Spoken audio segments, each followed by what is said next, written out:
शेरगढ़ में फ़कीर गुलाम हुसैन बिजण की रिपोर्ट मूजिब करमपुर भरिसां रात देर से नामालूम हथियार बंदन करमपुर थाने की हद इंडस हाईवे इलाही बख्श बिजणी लाड़ो वटे मज़दा गाड़ी मथा फायरिंग करे ॾिनी।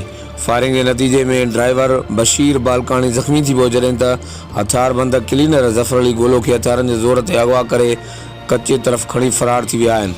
अगवा थियल क्लीनर ऐं ज़ख्मी ड्राइवर चिमनी शाख जा रहवासी ॿुधाया पिया वञनि होॾां मज़दा गाड़ी PKZ 297 सखर का मच्छी लोड करे पेशावर वञी रही हुई तो वाक़ियो पेश आयो।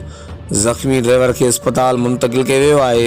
वाक़े खिलाफ़ अगवा क्लीनर ऐं ज़ख्मी ड्राइवर के वारसनि रोड ब्लॉक करे इंडस हाईवे ते धरणो हयो आहे। ॿिए तरफ़ पुलिस की भारी नफ़री वाक़े वारे हंधि पहुतल है। जी नाज़रीन, करमपुर मां सां अहम ख़बर की आगाही शेयर कंदा हलूं। रात देर सां करमपुर थाने की हद इंडस हाईवे इलाही बख्श बिजाणी लाड़ो वटे नामालूम हथियार बंदन मज़दा गाड़ी ते फायरिंग करे ॾिनी आहे।